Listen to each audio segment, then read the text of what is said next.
வணக்கம். நான் Vijayakumar. ABN films YouTube channel மூலமாக திரை விமர்சனம் பகுதியில் மீண்டும் உங்களை சந்திப்பதில் மிக்க மகிழ்ச்சி. இன்றைய திரை விமர்சனம் பகுதியில நாம பார்க்க போற படம் என்னன்னு பாத்தீங்கன்னா, இங்க நான் தான் கிங்கு அப்படிங்கிற ஒரு படம். இந்த இங்க நான் தான் கிங்கு அப்படிங்கிற இந்த படத்தை அன்புச்செழியன் அவர்கள், அவருடைய மனைவி சுஷ்மிதா அன்புச்செழியன் இருவரும் சேர்ந்து கோபுரம் பிலிம்ஸ் மூலமாக இந்த படத்தை தயாரித்திருக்கிறார்கள்.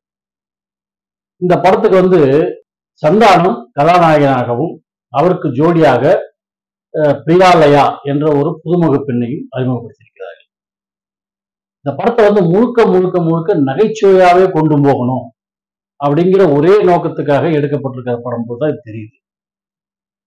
இந்த படத்தோட பாடல்கள் அனைத்தும் மிகவும் சிறப்பாக அமைத்திருக்கிறார் டி இமான் அவர்கள். படம் ஆரம்பத்திலிருந்து ஒரு பெரிய நகைச்சுவையை காட்டப் போகிறது என்ற எண்ணத்தோடு கொண்டு சென்று எல்லா இடங்களிலும் சின்ன சின்ன நகைச்சுவைகளை கூட்டி படம் முழுக்க ரசிக்க வச்சிருக்காங்க. நிறைய கதாபாத்திரங்கள் படத்துல இருக்கு. தம்பி ராமையா, பாலசரவணன், விவேக் பிரசன்னா, மனோபாலா, இப்படி ஒரு பெரிய நகைச்சுவை நடிகர் பட்டாளமே படத்தில் இருந்தாலும் இதுல ஸ்கோர் பண்றவங்க யாருன்னு கேட்டீங்கன்னா தம்பி ராமையாவும் பாலசரவணனும் தான். படம் முழுக்க அவங்கதான் காமெடி பண்ணிக்கிட்டே இருக்கிறாங்க.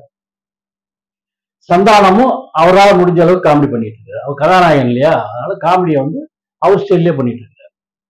பிரியாலயாங்கிற பொண்ணு இதுல அறிமுகமாகி இருக்கு. ஓரளவுக்கு நடிச்சும் இருக்குது, நடனமும் தெரியும் போல இருக்கு, நல்ல நடனமும் ஆடி இருக்குது. இந்த பொண்ணுக்கு இந்த படம் ஒரு பல படங்கள் கிடைக்கிறதுக்கு ஒரு வாய்ப்பா இருக்கும் அப்படின்னு நல்லா தெரியும்.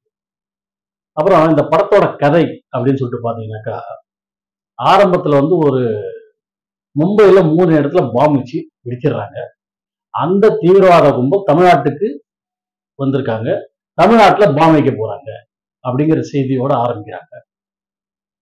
ஆரம்பிச்சுட்டு சந்தானத்தை காட்டும் போது சந்தானம் கல்யாணமாகாத ஒரு வாலிபன், சொந்தமா அபார்ட்மெண்ட்ஸ்ல ஒரு வீடு வாங்கி வச்சிருப்பாரு, 60,000 ரூபாய் சம்பளத்துல இருப்பாரு.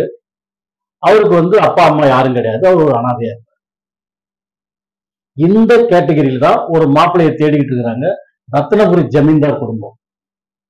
மனோபாலா சந்தானத்திட்ட சொல்றாரு, நீ இருக்கிற நீ நல்லா கை நிறைய சம்பாதிக்கிற, சொந்தமா வீடு வச்சிருக்க, உனக்கு அப்பா அம்மா யாரும் இல்லை. இப்படிப்பட்ட கேட்டகரியில் தான் ரத்னபுரி ஜமீன்தார் மாப்பிள்ளை தேடிட்டு இருக்காரு அப்படின்னு சொன்னோன்னு சந்தானத்துக்கு ஒரே சந்தோஷம். மனோபாலா கூட சேர்ந்து ரத்னபுரிக்கு போறாங்க. அங்க அவருடைய வரவேற்பு பயங்கரமா இருக்குது. பட்டாசுலாம் வெடிச்சு மாநாட்டம் ஒயிலாட்டம் எல்லாம் வச்சு ஒரே கோலாகலப்படுத்துறாங்க. சந்தானத்துக்கு ஒன்றும் புரியல. நம்ம ஒரு சாதாரண ஆள், சென்னையில நம்மளுக்கு இவ்வளவு பெரிய வரவேற்பா, பொண்ணு பார்க்கறதுக்கேவா அப்படின்னு சொல்லிட்டு உள்ள போய் உட்கார்றாரு. தம்பி ராமையாவும் பாலசரவணனும் அப்பாவும் பிள்ளையுமா உட்கார்றாங்க. உட்கார்ந்த உடனே பொண்ணை பார்க்கணுன்றாங்க. பொண்ணை வர வைக்கிறாங்க. பொண்ணை பார்த்த உடனே சந்தானத்துக்கு பிடிச்சி போகுது. உங்களுக்கு பிடிச்சி போச்சா அப்படின்னு. பிடிச்சி போச்சு. அப்போ உடனே கல்யாணத்தை வச்சுக்கலாமா அப்படின்னு. என்ன உடனே கல்யாணம்ன்றீங்க அப்படின்னு. உடனே கல்யாணத்தை வச்சுக்கலாம். ஊர் ஜனம் பூரா திரண்டு இருக்குது இந்த நிகழ்ச்சிக்காக. ஒரு பேங்க் மேனேஜர் ஒரு பேங்கே லீவை போட்டு பேங்க்ல வேலை செய்யறாங்க. அத்தனை பேர் அவங்க உட்காந்துக்கிறாங்க. என்னடா இது, எதுக்காக இவங்க எல்லாம் வந்திருக்கிறாங்க ஆச்சரியமா இருக்கும். பின்ன ஜமீன்தார் குடும்பத்து விசேஷம் சும்மாவா, நாங்க எல்லாம் இங்கதான் இருக்கோம் அப்படின்னு. இவ்வளவு பெரிய ஆர்ப்பாட்டத்தோட அந்த கல்யாணம் நடக்குது. ஒரே நாள்ல பொண்ணு பார்க்க அன்னைக்கே கல்யாணமும் முடிஞ்சிடும். கல்யாணம் முடிஞ்ச அடுத்த சைட்டை பார்த்தா வீடு ஜப்தி ஆகிடும். என்னன்னு கேட்டா 10 கோடி ரூபாய் கடன் வாங்கி வச்சிருக்காரு தம்பி ராமையா. அந்த கடனுக்காக மொத்த வீட்டையும் காலி பண்ணிடுறாங்க. இதுல தம்பி ராமையா 3 கண்டிஷன் போட்டிருப்பாரு.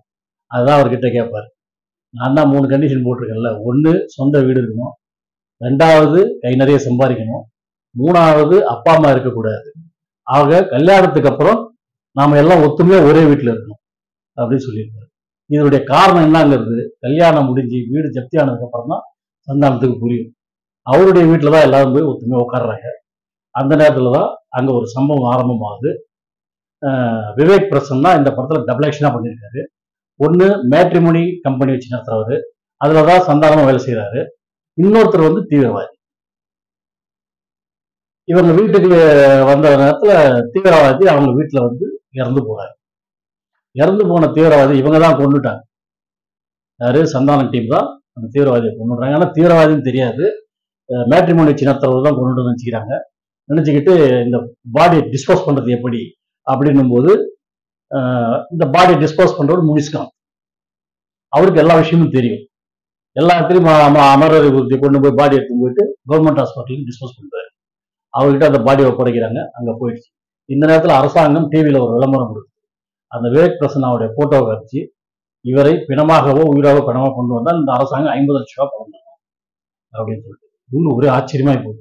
இவங்க அந்த பாடியை கொடுத்துட்டு இங்க வராங்க. இங்க வந்து வீட்டுல வந்து பார்த்தா விவேக் பிரசன்னா இருக்காரு.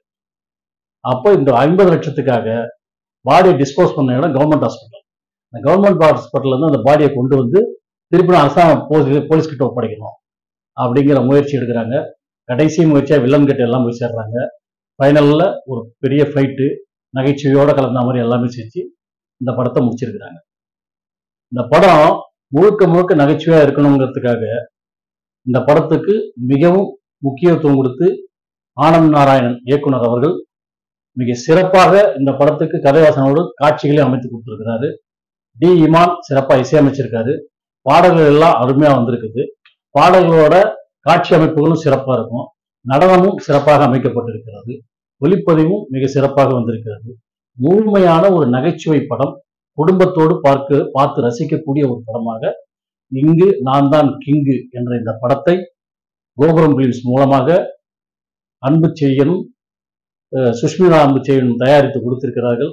இந்த படம் மிக வெற்றி படமாக அமையும். இதை அனைவரும் தியேட்டரில் சென்று பார்த்து ரசிக்கும்படி கேட்டுக்கொள்கிறேன். நன்றி, வணக்கம்.